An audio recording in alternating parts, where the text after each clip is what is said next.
This box set definitely makes a bit of a statement.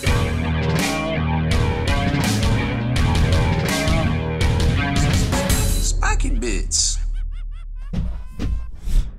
Welcome back, Hobby Maniacs. I'm Rob Bear from SpikyBits.com, and in this video, we're going to unbox and build the new Necromunda Ash Waste box set and talk a little bit about the value in the pricing for this offering from Games Workshop.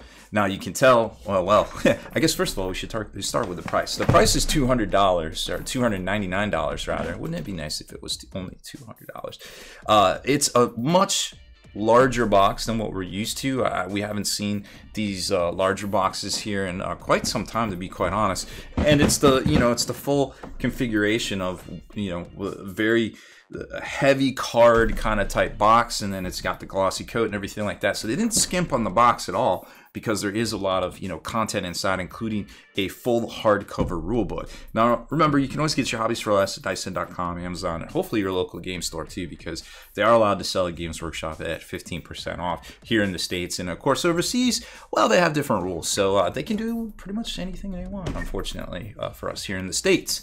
But that being said, I don't want to open this up quite yet because it is quite massive, but I want to talk about the value inside of this box, the price point, and then we can take a closer look at this. So if you're just here to see the minis and how they all go together and the potential gotchas like we always do, just skip ahead this part. So for everybody that wanted to find out about the pricing and what I think about this box set, well, here we are. So we put out a post already basically breaking down what we thought to be the values on this, and it looks like we were pretty close for the most part. I don't think there's any huge discrepancy here.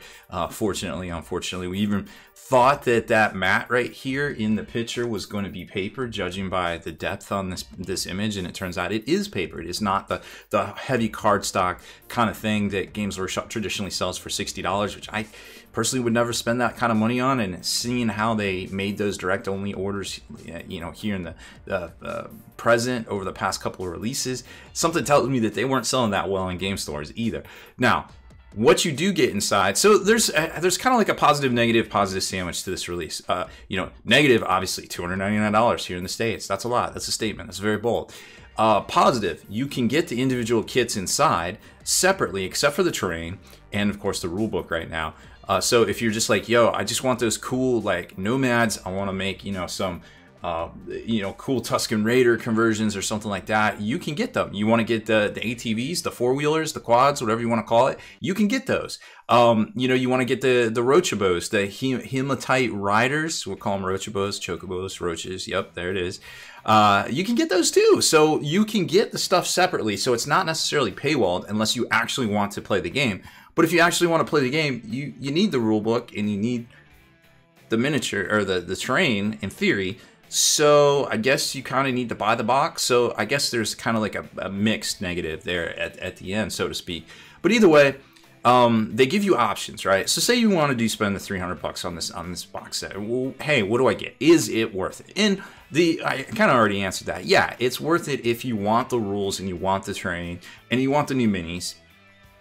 Now, I don't know exactly how many of the new minis or even the configuration of Ash Waste. I don't get these box sets 2 weeks early. I don't get to pretend I know everything about the rules and put a video out, and then you guys can watch it and learn it and then figure out that, hey, half the stuff in here is wrong. And, GW doesn't give folks enough lead time. They can't, because they don't have this stuff with enough lead time. Although some people did paint up their Imperial Knights already because they've had them since Adepticon, reportedly. That being said, I'm not trying to poo-poo on other creators. I just don't think it's a value for anybody out there. You might glean a few things that you like or don't like and decide that you want to buy the particular content or the particular box out there.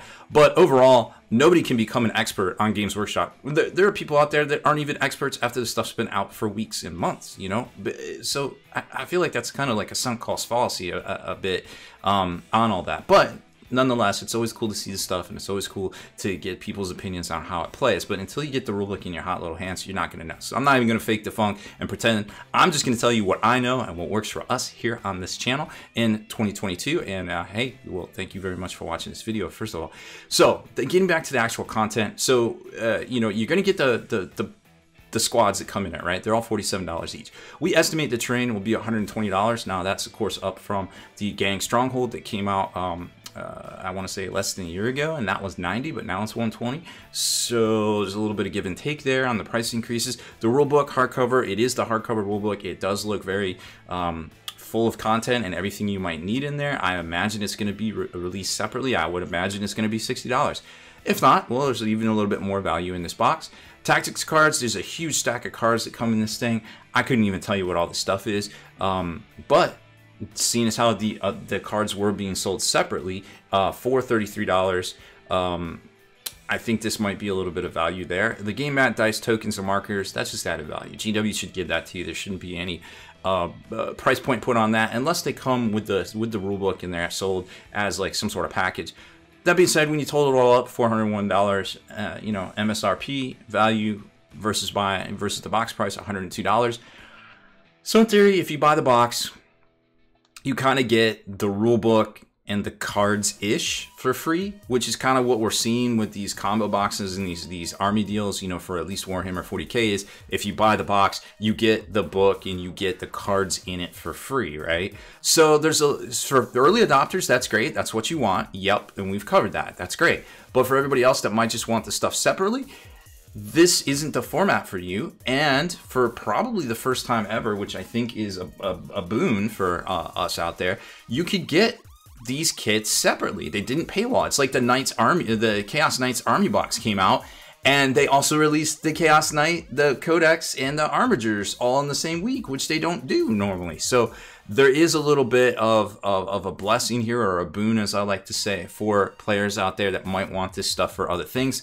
I don't think it'll port over to Sigmar, and I don't think it'll port over to 40k, because Games Workshop has put such an emphasis on this path to market for their products to continue to, well, I guess just try to tread water at this day and age, because they're not knocking it out of the park like they used to. I think we can all agree. Now, jumping back to the paint table here, as you can see, I can't even get it all in frame. There's so much stuff that comes in this bad boy.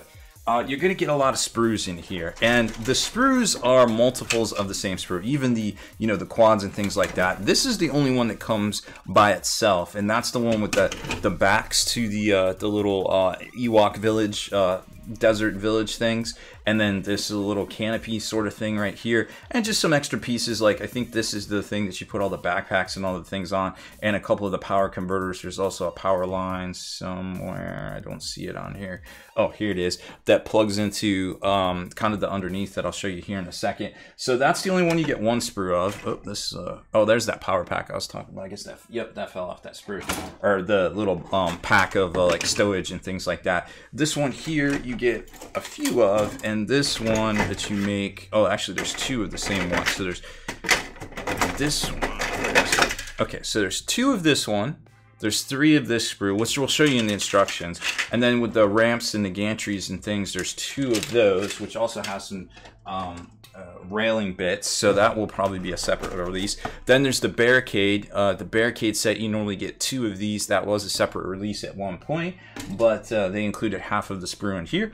And then you get to the squads, which again are just like in true Necromunda fashion. You're going to get two of the same Nomad sprue. You're going to get two of the Orlok sprue, which we didn't really talk about. These already came out, no big deal there. And remember, there's upgrade sprues for them. It's 25 bucks too. The Rochabos, and then the quads here, the two exact same sprues, and we'll take a closer look at those here in a second. This is really cool. Every time I see these orange ones, these are the retro 3rd edition. They are copyrighted in 1998. This is actually the same exact thing that came with the Warhammer 40k 3rd edition starter set way back in the day, the limited edition ones, and then they switched to a much flimsier plastic in I want to say late 2000 to 2001, and that's kind of what kind of was the norm there for a while until they did the green ones, which I want to say was 5th or 6th edition. And then you get the little protective little poster thing right here too, which is kind of nice, you know, that they protect all of the contents underneath that are kind of squishy in the books and things. Now here's the mat. I'm not going to undo this, but like I said, it's not the cardboard anymore. I'm trying to precariously balance all this stuff. There's so many things everywhere. Okay, put that behind me. And then here's the construction guide to all of it, the Ash Waste book. And then it's going to have the markers and the tokens and things on the back, which is the same pack. Actually, it's not. It says it's for Ash Waste. Oh, yeah, I guess it is, because but that's weird. It looks like the Goliath ones. I don't know. Either way, that doesn't super matter. And then on this side, there's the cards and all of the dice, which I've heard that these don't roll so well. I don't personally know, but that's what people were telling me. And then the little ruler and all the bases and things for the rest of it. So we're not going to do too much with this content, but let's talk about the build itself. Getting into the instructions, I'm not going to try to spend a whole lot of time on this. And actually, I thought they showed all the sprues. No, I guess they quite didn't. And this is also weird that they put, I forget what they put in the back here, the Orlock. Oh, the Orlock.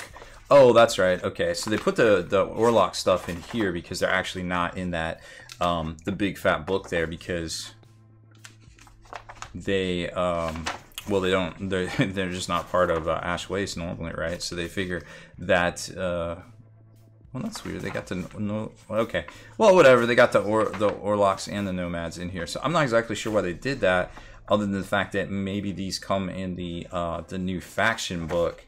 Oh, they do come in a new faction book because we saw the preview for it, the one with the new squats. Okay, well, I guess that makes sense. So you needed those, and then I guess just the Ash Waste book is just how to actually play all of the Ash Waste mechanics in and of itself.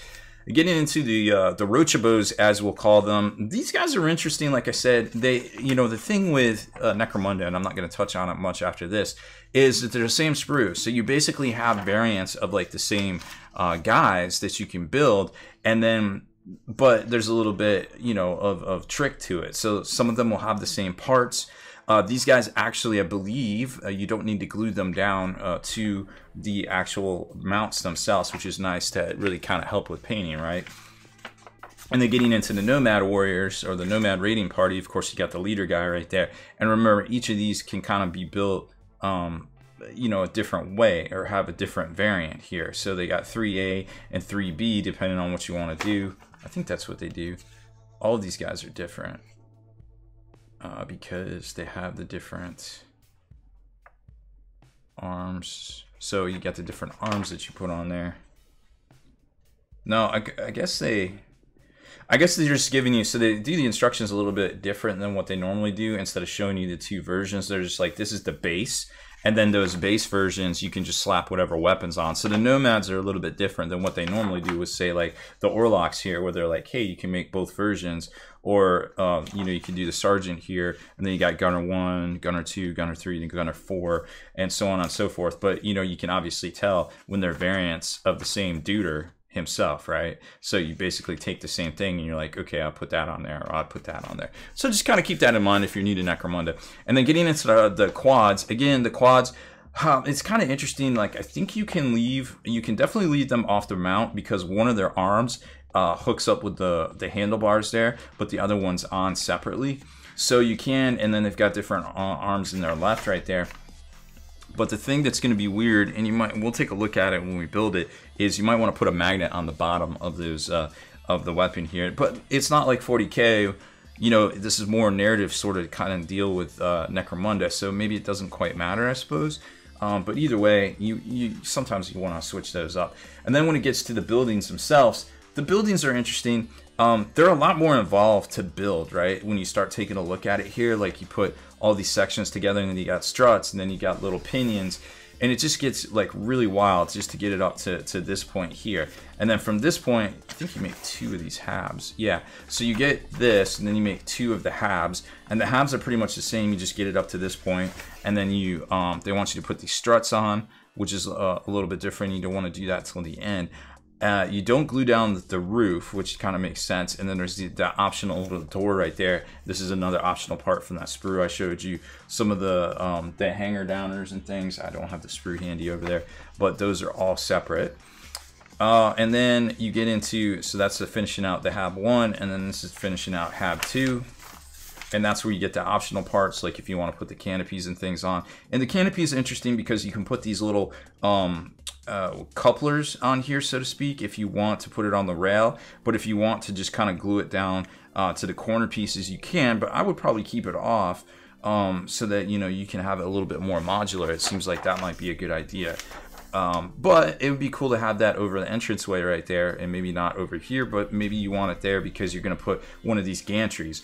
And the gantries that are walkways all kind of have sub-assemblies in and of themselves. Like they're just like, hey, build up this. Okay, hey, build up this one. You know, put the rail here, and then you're just good to go. And then there's 2 of the small platforms. Those seem to go together pretty well. It's just a lot of involved like building. Like this doesn't seem like a lot until you realize how many parts you're actually doing here, right? So overall, we'll find out here in a few minutes, but I expect this to take, you know, 5 to 6 hours to build all of this, not counting all of the models that comes with it, just the terrain and maybe like 1 or 2 of the new ones, so to speak. And then you can put the rails on here, and then they give you kind of how all the sub-assemblies are kind of supposed to go together and how you're supposed to build, I guess, this for the particular game. And they don't necessarily want you to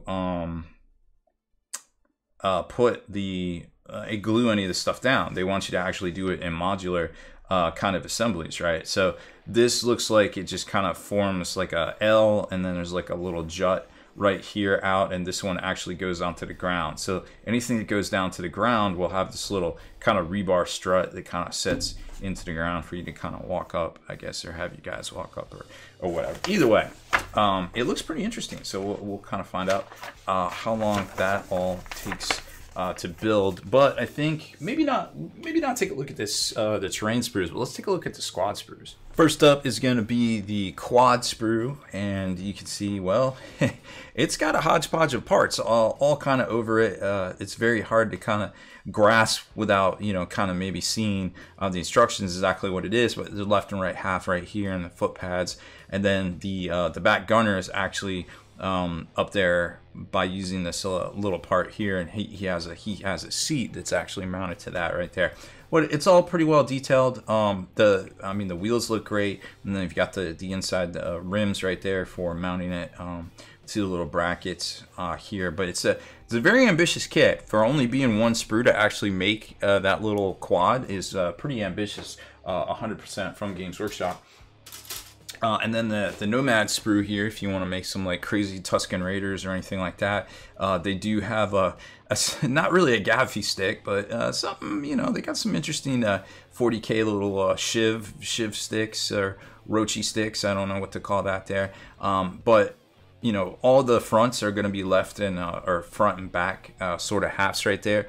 There is going to be a decent amount of you know, flashing and things to kind of clear off of here, but not an obnoxious amount just because of the way the things are laid out top and bottom here on this sprue. And then last but certainly not least are the Rochibos themselves, which again, very interesting. Of course, you know, it's hard to kind of figure out how all this goes together without, you know, really seeing the instructions that having in front of you that we just went over. But you can kind of tell, you know, they've got all these insect parts and things on it. And again, it's crazy that they were able to fit all of this on 1 sprue with extra parts and extra variants for duders right there. So it's you know, it's definitely hats off to the Citadel design team. I mean, I personally never found them wanting. I mean, I like things more magnetized sometimes, but the designs are usually pretty pimp. Assembly-wise, these guys go together great. As you can see, the chieftain or the leader guy, I forget what he is actually called right here, but man, he's just really, really cool looking, very dynamic. I don't know what these are on the back.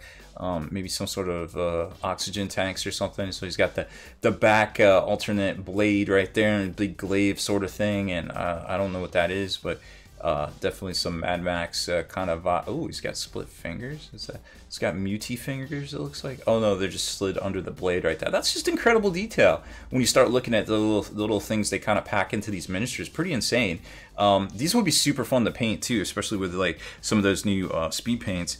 Now, how does he stack up to existing models out there? Well, there's a Kriegsman from the Forge World line, which is a little bit smaller than the plastic ones. And then here's our Ultramarine that we actually painted with speed paint a little while ago. And you can kind of see how they stack up. So maybe not would do so well against the Primaris Marine right there, but you know, very, very cool indeed. And then we've got, what else did we make? Oh, well, of course, there's an Orlok. So we made the Orlok. So this is how they compare it to kind of the Orloks. So they're definitely size-ish compared to those guys. No worries there. And then, oh, here's a Rochibo. So here's the mount for them, and you can assemble it without gluing down the rider right there. So I think this guy's pretty cool. And I didn't realize until I started looking at the instructions, some of them have little reins, I guess, that attach to their horns. So I guess they tell them where to go, but I guess this guy's more stationary when it comes to his roach right there. But and I'm not even sure this. It's definitely a hexapod of some kind, but I'm not sure it's a roach. It's definitely got a bunch of different insectoid elements to it. So size-wise, these guys, this is how they kind of compare to their other release brethren, and then to like something like a Primaris. Very interesting. So I could see where people would maybe want to use these for something else, like maybe making some 40k armies or doing some skirmish type stuff in a different game system. And last but not least is the quad, which I really think is neat and very forward design thinking by Games Workshop. Now, I didn't glue this down, and I wanted to show you this. So here's the gunner, and you kind of got to line up the arms, which really isn't anything new.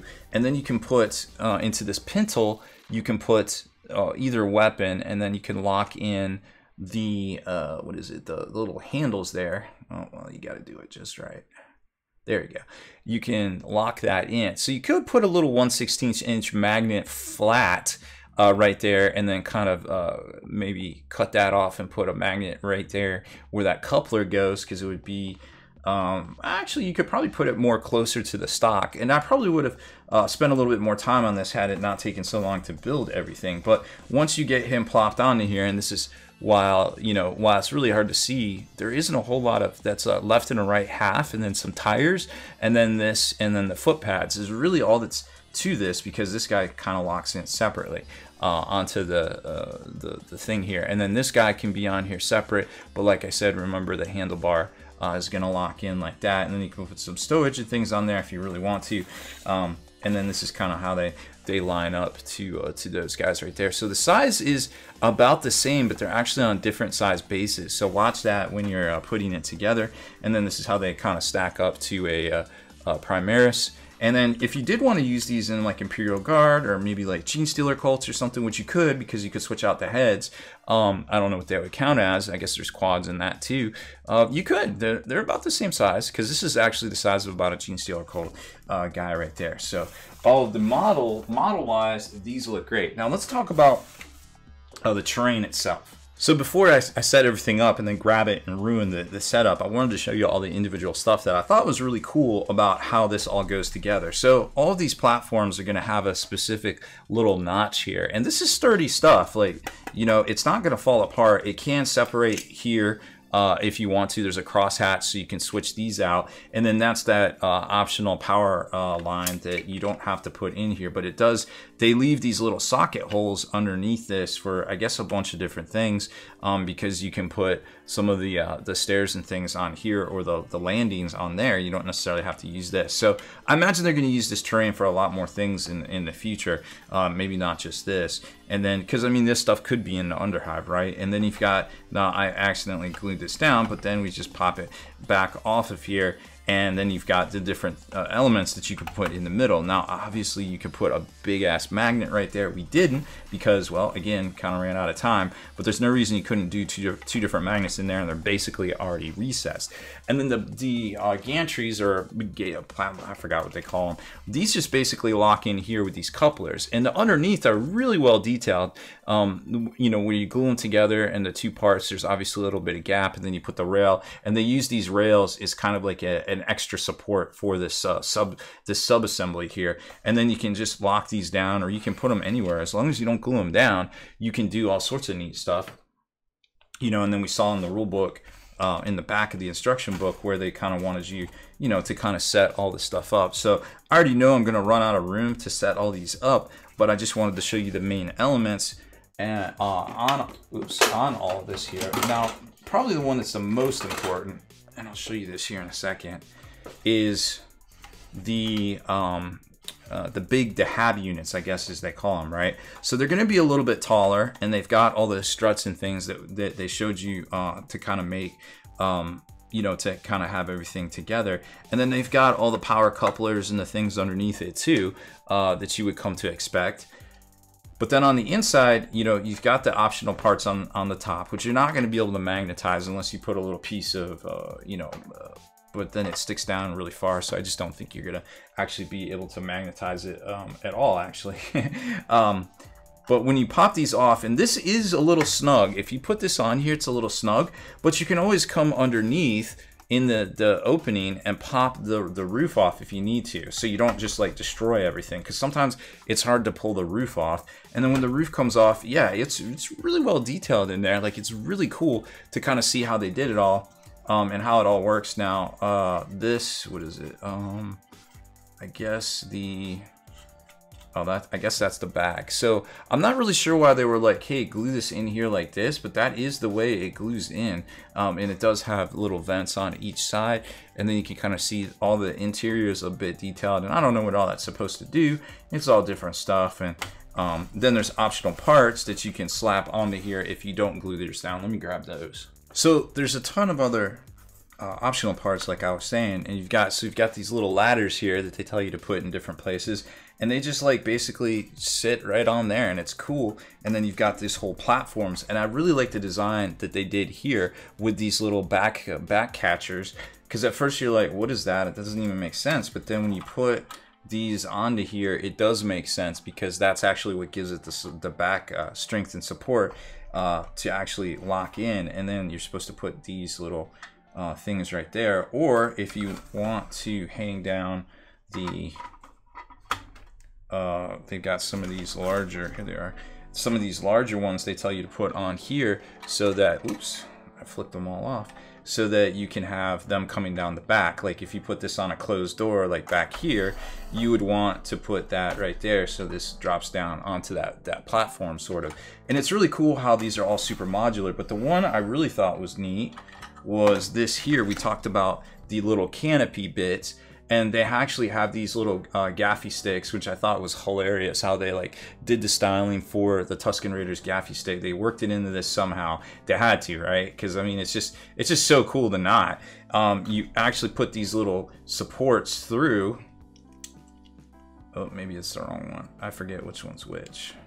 But either way, when you put these through, because I don't have the instructions right here, you can lock that into those, so you can actually keep it disassembled, so it isn't like a big burden or like a big piece that might get broke or something like that. And then these are actually go on this little platform right here. So all of these have some additional parts, which I thought was pretty neat, that they give the additional support, and they did a lot of thinking with that, which is really cool to see. These almost remind me of all those barriers you see set up at like concerts, right, and beer gardens.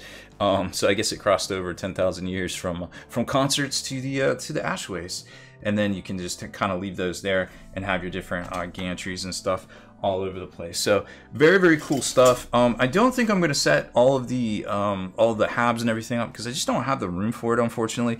But believe me when I say that. Oh, and here's the one that goes on the floor or on the ground here. So if you want to actually have you guys venture forth down to the ground, you just grab the long one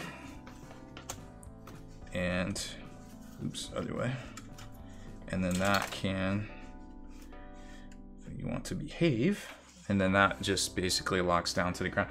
But I think it's supposed to actually go to this one first, because that's quite the slope, and that would not do well for miniatures. So that's another thing that's definitely worth talking about, is that because once you get this primed up, you won't have a problem.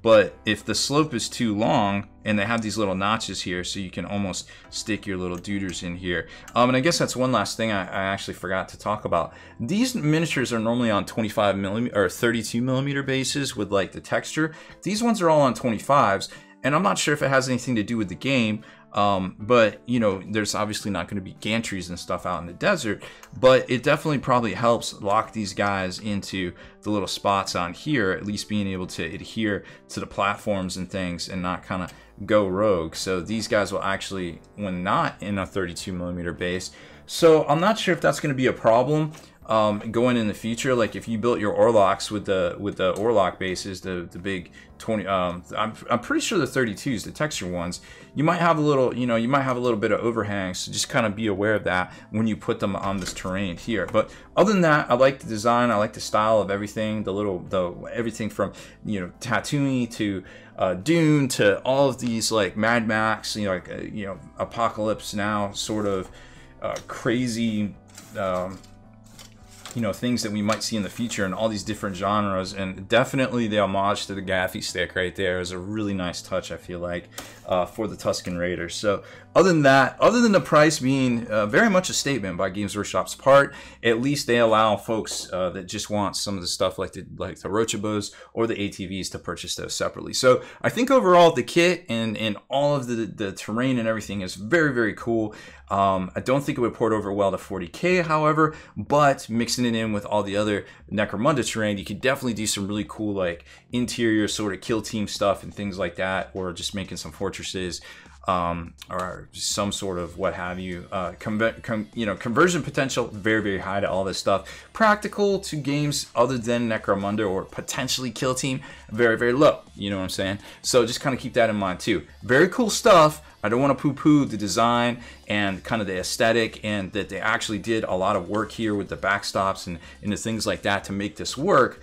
But obviously the price is a big turnoff, and I could see, well, it might be a big turnoff to people that aren't interested in the Ash Waste side of things here. So again, remember to always vote with your hobby dollars, and you can always get your hobbies for less from places like dicehead.com, Amazon, hopefully your local game store, and more out there, and you can see them all in our reviews and our pricing posts over on spikybits.com. So that's it for this one. Thank you very much for watching our unboxing build of the brand new Necromunda Ash Waste Super Starter Box out there. So let us know what you think in the comments about the pricing and the direction Games Workshop's going, or maybe just, hey, what you would do with this terrain if you had it. If you liked that video feature, consider supporting us over at patreon.com and get back in the mail each month a miniature crate full of some of the stuff we review here, as well as some of the top 3D artist designs out there too, to help support what they're doing. Plus, discount coupon codes from some of those same manufacturers. They're yours to keep, whether you cancel